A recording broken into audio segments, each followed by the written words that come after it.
Jean-Luc Mélenchon, une question d'actualité.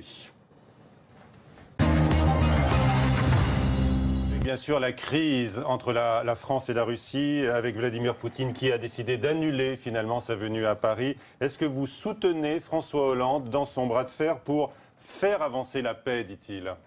Non, pas du tout, il ne fait rien avancer du tout. Je désapprouve absolument ce qu'il est en train de faire, qui est totalement contraire aux intérêts de la France.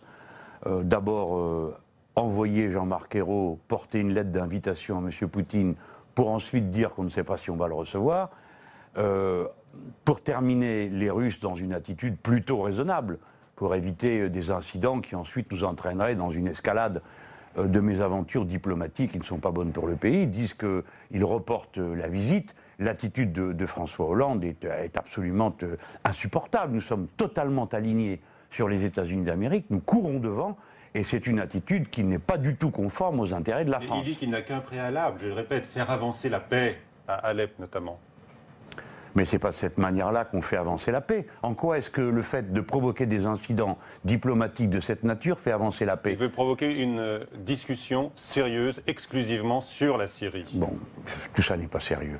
Surtout en menaçant M. Poutine de l'envoyer au tribunal pénal international. Enfin, qui est François Hollande, à part la risée de l'univers? À peine était-il élu qu'il a accepté que les Nord-Américains installent des bases de missiles, antimissiles, soi-disant, pour parer les missiles que l'Iran était censé vouloir nous tirer dessus. Voici qu'entre-temps, il s'est réconcilié avec l'Iran, mais que les bases de missiles s'y trouvent. Et que par conséquent, la Russie est menacée.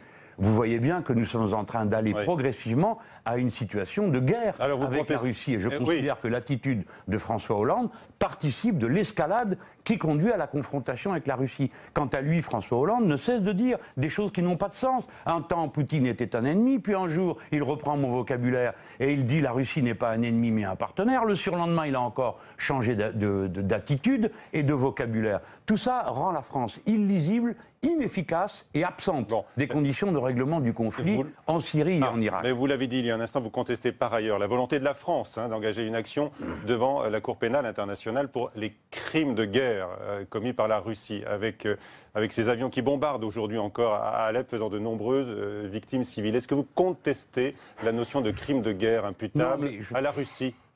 Tout ça, ce sont des bavardages. Il y a une guerre... Non, c'est une réalité terrible aujourd'hui encore. Oui, d'accord, ok. Jean-Michel Grossior, alors nous allons commencer par dire que nous n'aimons pas les bombardements, ni vous ni moi. D'ailleurs, nous ne les avons jamais aimés. Ni quand on détruisait Lorient, Brest, Le Havre, Caen, pour essayer de tuer la poignée de nazis qui se trouvaient là. Donc nous n'avons jamais aimé les bombardements. Vous dites la guerre, dans votre livre, vous dites la guerre est toujours sale. Elle l'est aujourd'hui plus que jamais. Ni plus ni moins, elle est sale, elle est horrible, elle est abominable. Les bombardements des Saoudiens au Yémen sont abominables. Les bombardements sur les civils, quels qu'ils soient, sont abominables. Les bombardements Mais russes. monsieur Grossior, les bombardements, vous voulez voir de ma bouche sortir le mot russe pour que ça rentre dans le vocabulaire ambiant. Alors, les bombardements en général sont condamnables, monsieur Jean-Michel Grossior. Arrêtez avec la politique de Disneyland. Il y a une guerre et les deux parties essayent de la gagner. Je verrai bien la tête et les questions que vous poserez à vos invités d'ici quelques jours. Quand commenceront les bombardements sur Mossoul, vous les trouverez divins, parce que libérateurs. Vous savez qu'il y a des Français qui sont engagés là-bas. Vous savez que l'artillerie, c'est les Français qui l'organisent. Et à ce moment-là, qu'est-ce qu'on dira ? Évidemment, on ne fera pas de reproches à nos soldats qui obéissent et qui servent. Mais on se demandera quel est le sens de Mossoul cette guerre. est le fief du groupe État islamique. On parle aujourd'hui de bombardements qui affectent la population civile, particulièrement. Ah d'accord, parce qu'à Mossoul, il n'y a pas de civils? Bien sûr. Bien. Alors à Alep, de quoi parlons-nous? Allez, dites-le. Dites-le. Nous parlons de la zone est d'Alep, qui est tenue par qui? Par qui, Jean-Michel Grossior? Des modérés d'Al-Qaïda qui ont assassiné les rédacteurs de Charlie Hebdo. Vous tenez à tout prix à trier entre les victimes. Je vous pose des questions. J'ai compris. Mais vous ne croyez pas à cette notion de rebelle acceptable?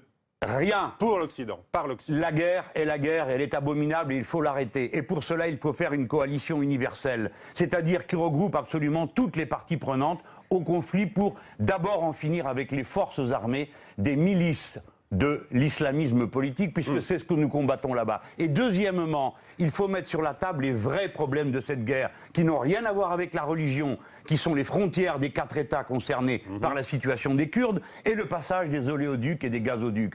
On ne veut pas parler de ça. De temps à autre, il y a des ouvertures dans le ciel, et on peut un peu parler des problèmes de fond. Vous n'arrêtez pas une guerre si vous n'êtes pas d'accord pour traiter des problèmes qui l'ont déclenché. Alors, donc, il faut en parler, il faut accueillir Vladimir Poutine et accepter de le voir. À ces conditions ? Ou il faut en poser, comme le fait aujourd'hui François Hollande. Mais ça n'a pas de sens, monsieur Jean-Michel Grossior. Vous voulez poser des conditions à quelqu'un avec qui vous voulez discuter? Vous voulez discuter avec lui à condition qu'il soit d'accord avec vous. C'est ça une discussion? Je comprends que sur un plateau, ça soit la règle. Il faut être d'accord avec le journaliste. Faire avancer la paix. Mais dans la vie, faire avancer la paix, ça nécessite qu'on s'en donne les moyens. Et pour ça, il faut que la France elle-même cesse d'être le petit répétiteur des États-Unis d'Amérique. Si nous étions indépendants, nous serions en situation de faire avancer nos idées et nos propositions, notamment celle d'un cessez-le-feu général. Un cessez-le-feu que les Nord-Américains ne violeraient pas cette fois-ci. Vous dites, François Hollande est le perroquet des États-Unis. Mais les États-Unis... J'ai parlé de perroquet, mais les États-Unis sont totalement silencieux, vous avez vu, dans la phase actuelle. Ils n'existent pas, pratiquement. Ah bon? Ça, c'est le point de vue de cette chaîne de télévision, mais la réalité... C'est une question. Je vous pose la question. Vous ne trouvez pas que, justement, les Américains sont quand même absents? Non, les Américains sont présents, ils manipulent leurs pions, ils bombardent là où ils estiment nécessaire de le faire, ils n'ont rien fait pendant des mois, tout en faisant semblant de s'agiter contre Daesh, et maintenant chacun essaye d'occuper le plus de territoire possible. Mais vous verrez bientôt que les Russes vont s'entendre avec les Turcs, qui jusque-là étaient les alliés des Nord-Américains, et faisaient transiter le pétrole clandestin de Daesh. Et maintenant ils vont s'entendre ensemble pour le tracé du gazoduc. Et à ce moment-là, la guerre va ralentir. Mais néanmoins, monsieur Jean-Michel Grossior, quand ce jour arrivera, vous ne me poserez plus la question de savoir si j'approuve l'un ou l'autre. Et vous ferez comme tous les autres. Vous vous tairez pendant qu'on massacrera les Kurdes. Ce qu'on est déjà en train de faire parce qu'ils dérangent tout le monde. Vous voyez, monsieur Michel Grossior, les situations complexes ne peuvent hélas pas rentrer dans les formats de télé.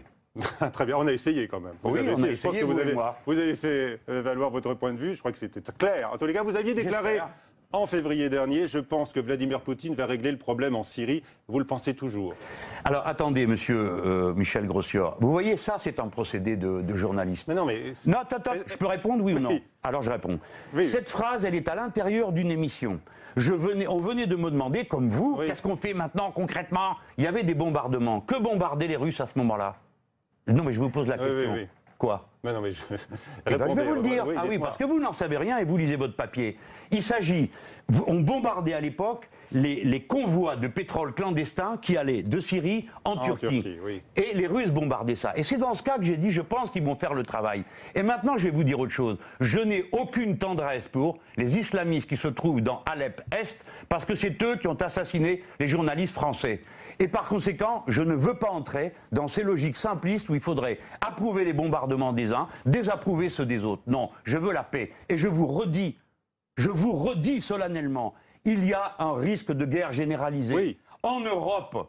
En Europe aussi, car les bases qu'installent les États-Unis d'Amérique en Pologne et les troupes qu'ils déploient sur le terrain avec l'accord des Français sont une provocation anti-russe qui n'ont aucun intérêt stratégique et sont nuisibles aux intérêts de la France. Si vous voulez vous battre pour la paix, il faut être indépendant. Voilà ce que moi je défends dans cette campagne présidentielle. Et peu me chaud que les gens changent d'habit tous les jours. Moi, je ne change pas d'habit tous les jours. Voilà qui est dit sur cette crise diplomatique. Diplomatique de cette nature fait avancer la paix. Il veut provoquer une discussion sérieuse exclusivement sur la Syrie. Bon, tout ça n'est pas sérieux. Surtout en menaçant M. Poutine de l'envoyer au tribunal pénal international. Enfin, qui est François Hollande, à part la risée de l'univers? À peine était-il élu qu'il a accepté que les Nord-Américains installent des bases de missiles, antimissiles, soi-disant, pour parer les missiles que l'Iran était censé vouloir nous tirer dessus. Voici qu'entre-temps, il s'est réconcilié avec l'Iran, mais que les bases de missiles s'y trouvent. Et que par conséquent, la Russie est menacée. Vous voyez bien que nous sommes en train d'aller progressivement à une situation de guerre avec la Russie. Et je considère que l'attitude de François Hollande participe de l'escalade qui conduit à la confrontation avec la Russie. Quant à lui, François Hollande ne cesse de dire des choses qui n'ont pas de sens. Un temps, Poutine était un ennemi, puis un jour, il reprend mon vocabulaire et il dit la Russie n'est pas un ennemi mais un partenaire. Le surlendemain, il a encore changé d'attitude et de vocabulaire. Tout ça rend la France illisible, inefficace et absente des conditions de règlement du conflit en Syrie et en Irak. Mais vous l'avez dit il y a un instant, vous contestez par ailleurs la volonté de la France d'engager une action devant la Cour pénale internationale. Jean-Luc Mélenchon, une question d'actualité.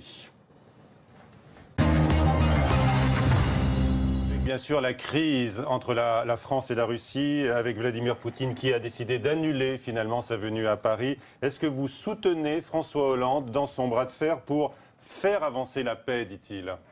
Non, pas du tout, il ne fait rien avancer du tout. Je désapprouve absolument ce qu'il est en train de faire, qui est totalement contraire aux intérêts de la France.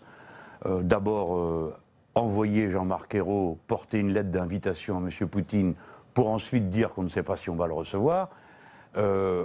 Pour terminer, les Russes dans une attitude plutôt raisonnable, pour éviter des incidents qui ensuite nous entraîneraient dans une escalade de mésaventures diplomatiques qui ne sont pas bonnes pour le pays. Ils disent qu'ils reportent la visite. L'attitude de François Hollande est absolument insupportable. Nous sommes totalement alignés sur les États-Unis d'Amérique. Nous courons devant. Et c'est une attitude qui n'est pas du tout conforme aux intérêts de la France. Il dit qu'il n'a qu'un préalable, je le répète, faire avancer la paix, à Alep notamment. Mais ce n'est pas de cette manière-là qu'on fait avancer la paix. En quoi est-ce que le fait de provoquer des incidents qui sont les frontières des 4 États concernés par la situation des Kurdes et le passage des oléoducs et des gazoducs, on ne veut pas parler de ça. De temps à autre, il y a des ouvertures dans le ciel et on peut un peu parler des problèmes de fond. Vous n'arrêtez pas une guerre si vous n'êtes pas d'accord pour traiter des problèmes qui l'ont déclenché. Alors, donc, il faut en parler, il faut accueillir Vladimir Poutine et accepter de le voir. À ces conditions ? Ou il faut en poser, comme le fait aujourd'hui François Hollande. Mais ça n'a pas de sens, monsieur Jean-Michel Grossior. Vous voulez poser des conditions à quelqu'un avec qui vous voulez discuter. Vous voulez discuter avec lui à condition qu'il soit d'accord avec vous. C'est ça une discussion. Je comprends que sur un plateau, ça soit la règle. Il faut être d'accord avec le journaliste. Faire avancer la paix. Mais encore. dans la vie, faire avancer la paix, ça nécessite qu'on s'en donne les moyens. Et pour ça, il faut que la France elle-même cesse d'être le petit répétiteur des États-Unis d'Amérique. Si nous étions indépendants, nous serions en situation de faire avancer nos idées et nos propositions, notamment celle d'un cessez-le-feu général. Un cessez-le-feu que les Nord-Américains ne violeraient pas cette fois-ci. Vous dites, François Hollande est le perroquet des États-Unis. Mais les États-Unis... J'ai parlé de perroquet, oui, non, mais les États-Unis sont totalement silencieux, vous avez vu, dans la phase actuelle. Ils n'existent pas. Quand commenceront les bombardements sur Mossoul, vous les trouverez divins, parce que libérateurs. Vous savez qu'il y a des Français qui sont engagés là-bas. Vous savez que l'artillerie, c'est les Français qui l'organisent. Et à ce moment-là, qu'est-ce qu'on dira ? Évidemment, on ne fera pas de reproches à nos soldats qui obéissent et qui servent. Mais on se demandera quel est le sens de Mossoul cette guerre. est le fief du groupe État islamique. On parle aujourd'hui de bombardements qui affectent la population civile, particulièrement. Ah d'accord, parce qu'à Mossoul, il n'y a pas de civils ? Bien sûr. Bien. Alors à Alep, de quoi parlons-nous ? Allez, dites-le. Dites-le. Nous parlons de la zone est d'Alep, qui est tenue par qui ? Par qui, Jean-Michel Grossior ?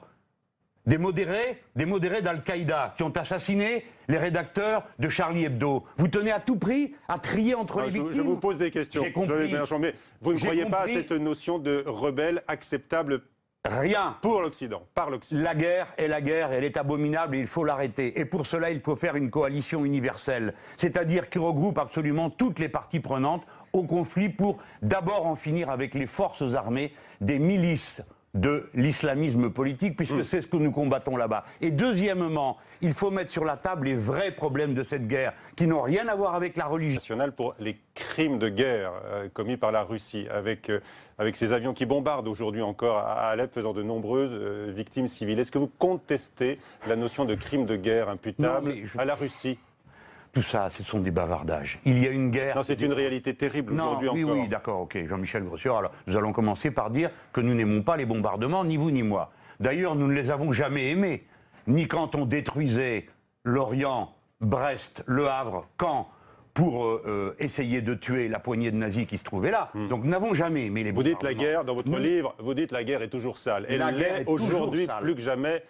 Ni plus ni moins, elle est sale, elle est horrible, elle est abominable. Les bombardements des Saoudiens au Yémen sont abominables. Les bombardements sur les civils, quels qu'ils soient, sont abominables. Les bombardements Mais russes. monsieur Grossior, les bombardements, vous voulez voir de ma bouche sortir le mot russe pour que ça rentre dans le vocabulaire ambiant. Alors, les bombardements en général sont condamnables, monsieur Jean-Michel Grossior. Arrêtez avec la politique de Disneyland. Il y a une guerre et les deux parties essayent de la gagner. Je verrai bien la tête et les questions que vous poserez à vos invités d'ici quelques jours.